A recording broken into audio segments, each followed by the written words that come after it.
Well, kia ora and welcome into the Harness Half Hour, proudly brought to you by HRNZ Marketing. I'm Jess Smith, and this week we talk to Sheree Tomlinson, Geoff Knight, Jay Abernethy and Tom Conroy from Forbury Park. Richard Wilson, our bookmaker, is an apology, unfortunately, from this week's show, but he has informed us it was definitely a week for the punters, with Oamaru being a good day for the bookies, but they were hammered at all of the other meetings. Richard will be back on board next week, and here are today's headlines. Saturday night saw the first round of Inter-Dominion heats held at Melton. New Zealand had a great night at the office with Spankham, Cruise Bromag and Speeding Spur all winning their heats. Night 2 will be held on Tuesday, 3rd of December at Ballarat. Michelle Northcote and Jay Abernethy combined to win the first ever Monty Tote Trot in New Zealand on Friday night. Held at Alexandra Park, Northcote rode 7-year-old Granado to win over Bert Munro and Sol Invictus. The next Monty Trot will be held this coming Saturday at Alexandra Park. And the 2 Green Miles were the feature events in the card at Methven on Sunday. They saw a winning return to form for AG's White Sox in the pacing Green Mile, and also former Dominion winner Amaretto Sun in the trotting Green Mile. Well, one of the drivers who's really been taking the spotlight over the last couple of weeks is Sheree Tomlinson. Sheree, firstly, congratulations on your title victory in Australia. Are you still coming back down to earth? Thanks a lot, Jess. Yeah, I mean, it was a great experience to go over to Aussie and compete in the Australasian Junior Champs. So, yeah, no, I'm still buzzing after that. It was great. And it's a real friendship-building exercise. I guess you'd meet a lot of people that you wouldn't normally get the opportunity to hang out with. Oh, definitely. I mean, I met eight new people on the trip, and all from different states from Australia. So I'm gonna be friends with them for the rest of my life now, and they were all great people. So there was a couple of us that were in it last year that I already knew, but it was also great to meet some new drivers. And Sheree, you came out of the gates red hot and took the lead in the early stages of that series. Did it add any extra pressure knowing that you were in front and you had a real shot of winning? It did actually, Jess. I mean, last year I only had the one winner, but other than that I didn't really run in the money at all. So it was a great experience and all, but I was sort of just there to have a lot of fun. And this year when I started so good, I felt the pressure on me straight away. Obviously all the other drivers said to me, oh, you've got it in the bag sort of thing on the first night, but I sort of wasn't trying to think like that, because every time you go out onto the track it's a different race and you're driving different horses. And last year Narissa McMullen had it in the bag the first night, but then on the last night Dylan Ferguson just about roped her back in. So I mean, I couldn't get too carried away on the first night, knowing that the horses that I had on the other 2 nights probably weren't as good form-wise compared to the first night. So, I mean, I was still nervous going into the last race of the series.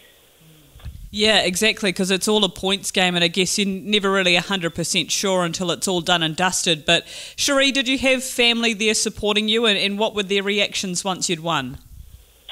Yeah, my mum and dad and my nana all went over for the series just for the 3 days of racing, and my best friend Olivia Shin come with me on the trip. We went a couple of days earlier and went across to the Gold Coast, and so that was nice. And yeah, my family's very competitive, so they were cheering me on and excited with it all, and Mum was keeping everyone up to date on Facebook with it all.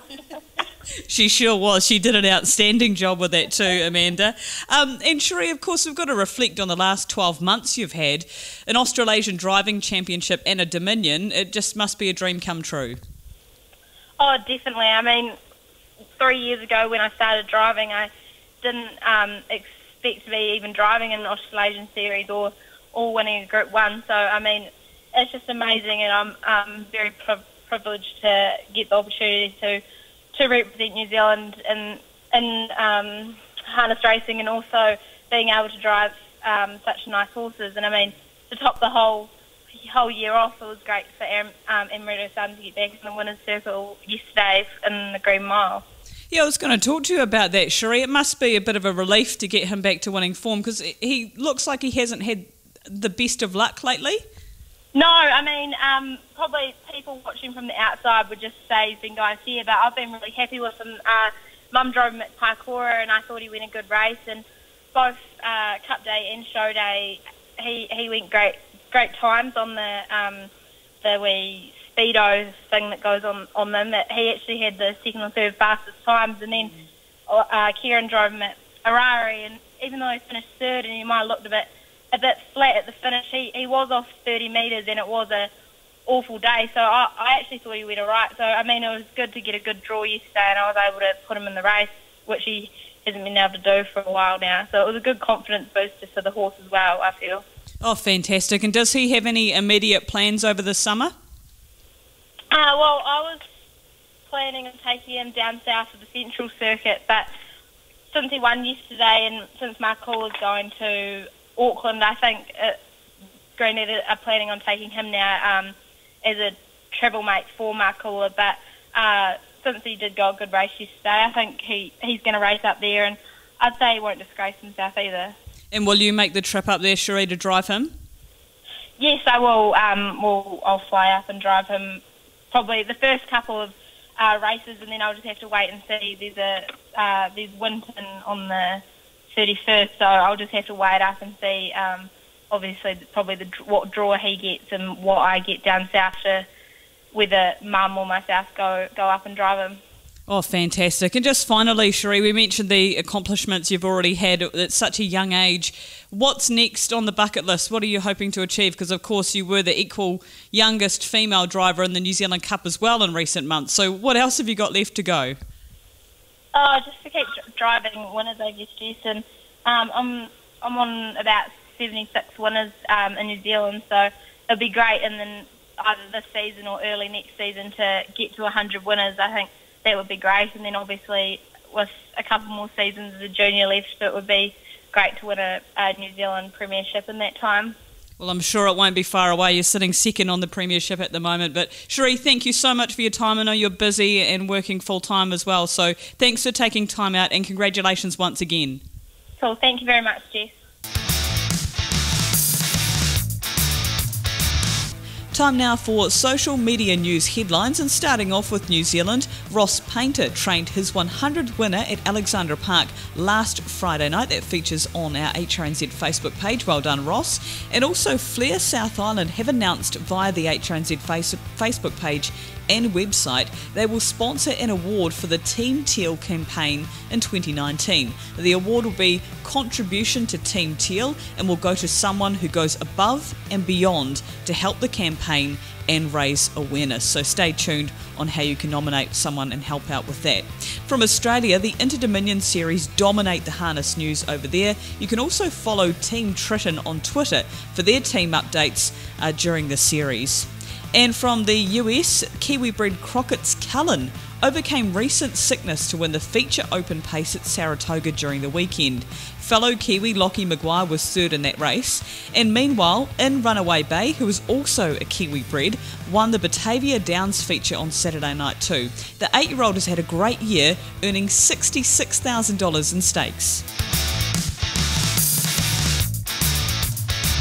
Well, of course, it is that time of year where we start to look towards the Christmas circuit and the various circuits around the country. And a man that's well versed with those in the south is Geoff Knight. Geoff, thanks for coming on board again. And how do you and Jude prepare for that very busy time of year?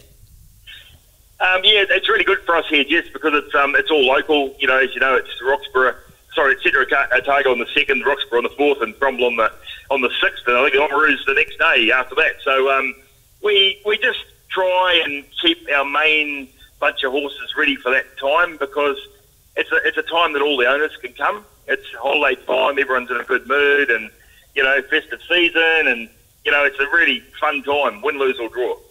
So in terms of preparations, do you have, as you say, you've got various horses that you're preparing for, but do you have to be more onto it in terms of letting owners know potentially early where their horses might be heading?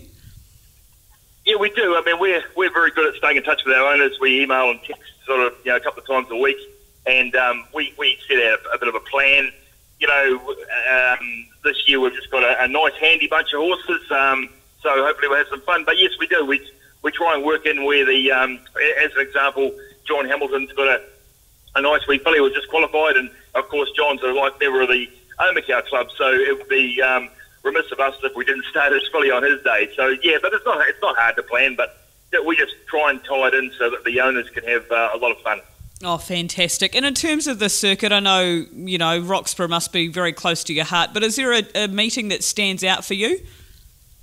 No, they're all good. I mean, Roxburgh is good, but we haven't had a lot of success here with our horses. We've won a few, without doubt, but I just are unsure whether one day event here, it's a big day, and the horses sense something different, or maybe just the horses weren't good enough. But Omakau, we've had success there, and we've had a lot of success at Cromwell on the grass. So in terms of favourite for the meeting, probably Cromwell. Oh, fantastic. And for anyone listening at the moment, Geoff, we're doing a series over the next few weeks where we'll talk to people about their meetings and maybe, why they should be heading along. If anyone's listening and they haven't been to the Central Otago circuit, why should they go? Well, they're well and truly looked after, and the kids' entertainment is absolutely brilliant. I mean, we've had people come up to us here at Roxburgh, and I know Graham's had the same at Omakau, and said, look, if it's a good day and it's 12 races, we'll stay all day because the kids are entertained, the kids are happy, and the biggest thing about that, Jess, is I think they're safe. It's a very safe environment for them, so it's the old story of the kids are happy, mum's happy, and if mum's happy, dad's happy. Isn't that right? And have you got a horse in the team, maybe, Geoff, that people can follow over the holiday circuit? Yeah, well, we just qualified two really nice fillies last weekend, and one's called Delightful Gloria, and the other one's called Win Some Change, and that's John Hamilton's one. They both qualified sort of 8 seconds under time, and the in maiden races are probably going to be really, really competitive over the summer. Archman's a nice horse. We just had a few little niggles with him. He's one to follow too. But look, all our team is near enough to be getting a little bit of money here and there without any great standouts. Fantastic. And of course, I did want to chat to you, Geoff. You've got many hats to you, and of course you've had a busy year with the Trainers and Drivers Association. Can you explain to our listeners exactly what you do? I've taken over from Gordon Lee, who did the job for 25 years, and I've taken over this year as the Trainers and Drivers rep for our district, South of Otago. Of course, you go to the next national body conferences, and we're just looking after. I've extended it a little bit this year, just to the welfare of the people and welfare of the horses. I think welfare is a massive thing we are embracing, and we're not getting left behind. And front-footing horse welfare and people welfare is key. But just in a day-to-day role, you get involved in a few inquiries, trainer driver inquiries if there's before the RIU and the JCA, just help out, giving advice. Just a general role, really, and just making sure that, as far as the trainers and drivers go, we're well looked after. And as I say, you've got many hats because you're deeply involved with the Otago Harness Racing Awards Committee, and of course another successful award this year at Forbury Park. And you guys have made an outstanding donation to Team Teal, I understand. Yes, we intend to do that, Jess, in the next few weeks when the Teal Pants come up, or probably before, because we really pride ourselves on the job we've done at Forbury, and big ups to you for all your help, because without the help of a lot of people, they're not successful. But as you know, we had Frank Bunce this year, who's a brilliant speaker.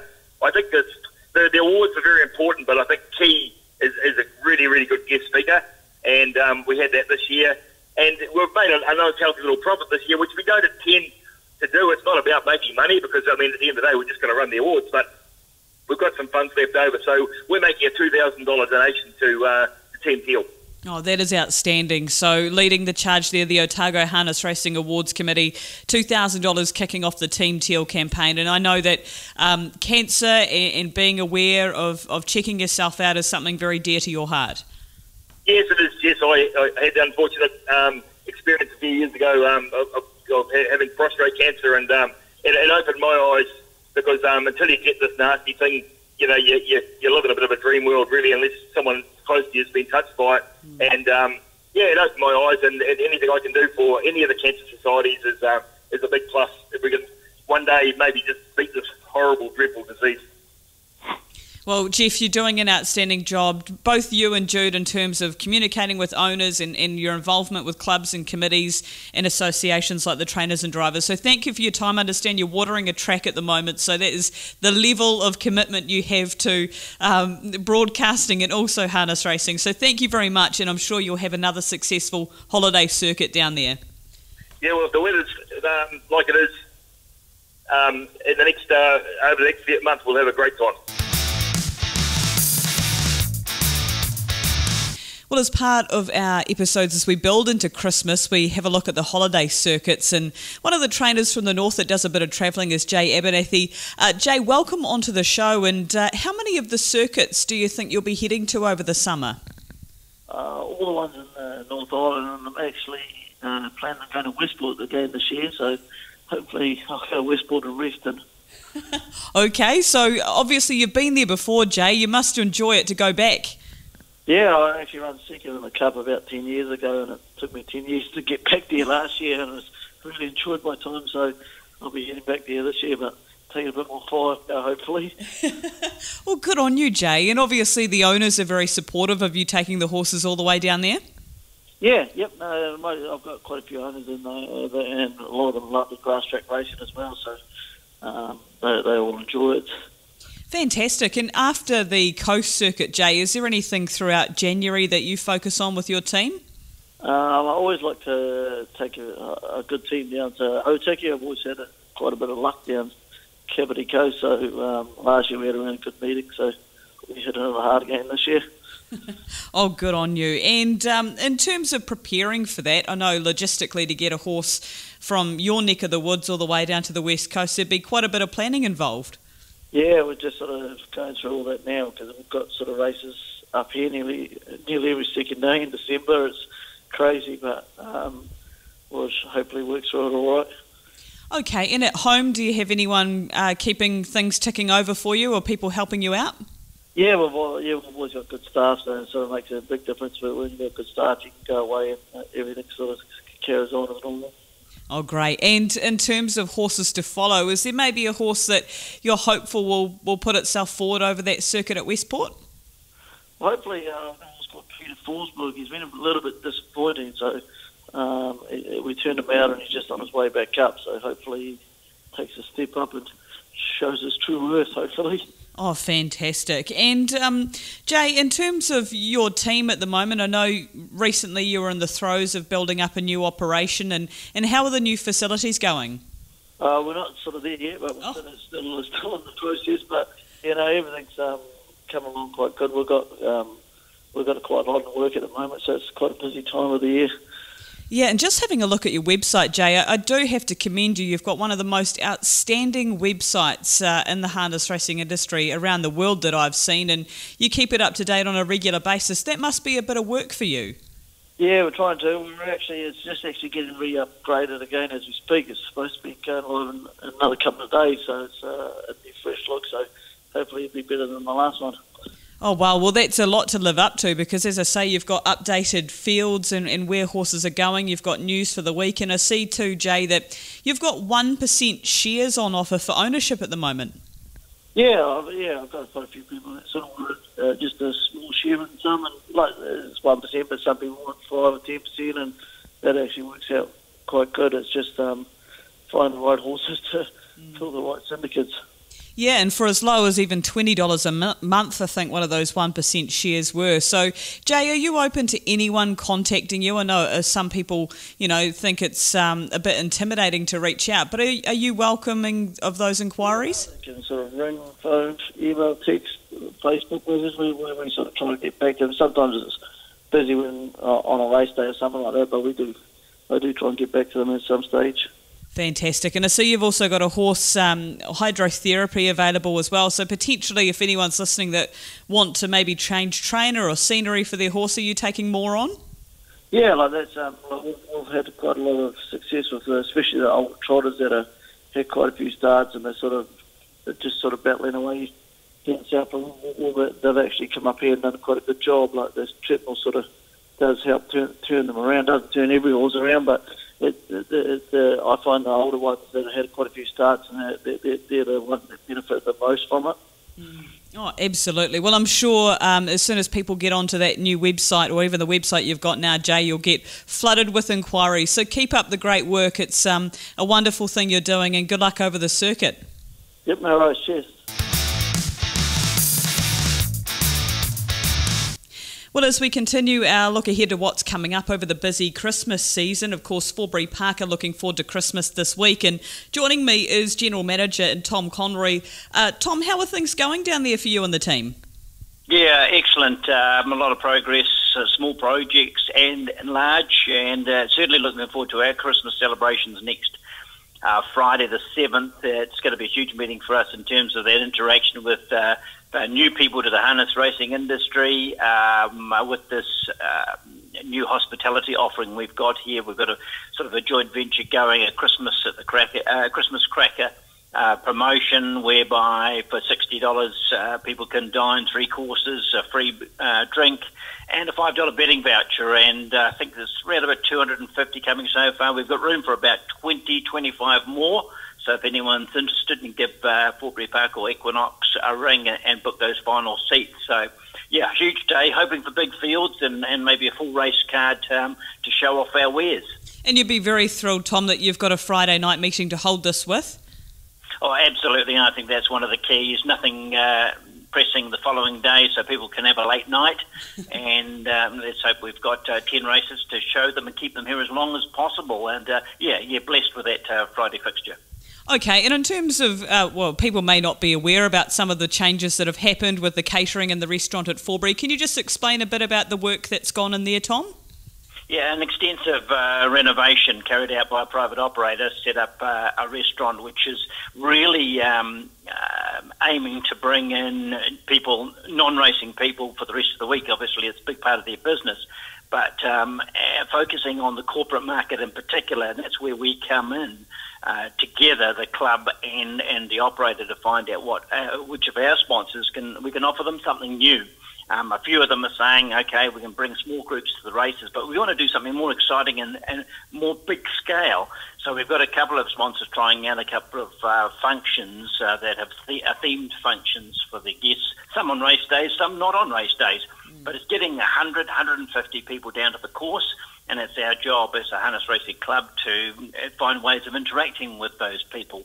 And, there's a couple of sponsors from yesteryear who are coming back to try the new offering because they just thought the old one was a little bit tired, and there's only so many people interested in the races themselves. So by having this extensive refurbishment, it's given the whole place a new lease of life, if you like. And we've got, as I say, that relationship between ourselves and the hospitality operator is opening up a whole new doors with his contacts and with ours combined. Well, that is great to hear, and I guess Dunedin would have plenty of venues on offer, but I guess you'd be encouraging people, even if it's a non-race night, to utilise those facilities and support the club?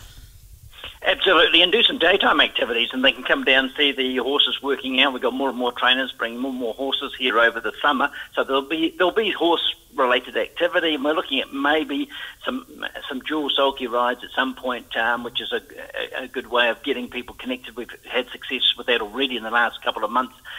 Newcomers to the industry getting that thrill, and perhaps we can stage some just for those corporate events. So that's one avenue. The other thing we're doing too is more integration into the Dunedin community. I don't know, anyone who's been down to the city recently has seen the fantastic street art that we've got throughout the entire city, and we're connecting into that. We ran a competition to get our barn wall, which is 40 metres long by 2.5 metres high, and a young lady by the name of Sheree Tomlinson, she's come up with a wonderful design, and over the next 3 to 4 weeks she'll be applying that mural to the site. Wow. And we hope it's going to be part of this the tour that goes around the city, looking at all those wonderful artwork pieces. And that'll bring a few more people into the racecourse that previously haven't been here before. So it'll be a talking point, it'll be a bright, colourful addition to the venue on what is currently now a pretty drab wall. And it's not all about horses, it's about our place within this this area of Dunedin, and connecting with the sea and the sun and the surf and the horses. So we're very excited about watching that transition and having that well in place for most of the summer. That's fantastic, Tom. And will people be able to follow that progress? Will you have photos on social media of the finished product? Yep, we'll pop that up on the Facebook side as it starts to take shape. And I know the ODT have already offered to come down and do 2 or 3 pieces as it progresses. And I have to mention Mazine. Went to them and said, look, we've got this artist, and they said that we're 100% behind all these street art in Dunedin, and they're paying for all the products that she's using. And as you can imagine, there's a lot of paint. I'm no artist, but I know that the nature of this project, with the primer and the sealer and the anti-graffiti, and then all the paint itself and all the brushes and things, I think we all know that's a significant investment, and we're very appreciative that they've come on board and helped us out to achieve that goal. Oh, that is fantastic. Well done, Tom, and the forward thinking and the work of your team. I know there's a lot of hours put in, and that was reflected, of course, in the success of your awards recently. And we chatted to Geoff Knight earlier on the podcast and mentioned that fabulous donation to Team Teal. So keep up the good work, and I'm sure you'll see many people coming your way for that meeting on the 7th. Yep, if you're in Dunedin, pop in, and don't forget that meeting next week. If you're in Dunedin already and you'd like to come to that Christmas function, give us a call. There's a few seats left. We'd love to pack the place out to capacity. And in what's coming up racing-wise this week, Thursday night we see Addington kicking off a very busy weekend of harness racing. Friday night we'll have Forbury Park and Auckland taking place. Then Saturday, Auckland will back up into their meeting on Saturday as well. We've also got Invercargill and Addington, so 3 meetings on Saturday. And on Sunday, grass track harness racing will feature at Banks Peninsula with Akaroa. And that is it for this week's Harness Half Hour. Thanks to HRNZ Marketing. Of course, don't forget the podcast is now available on the Punters Lounge, which is tab.co.nz, also via Spotify and iTunes.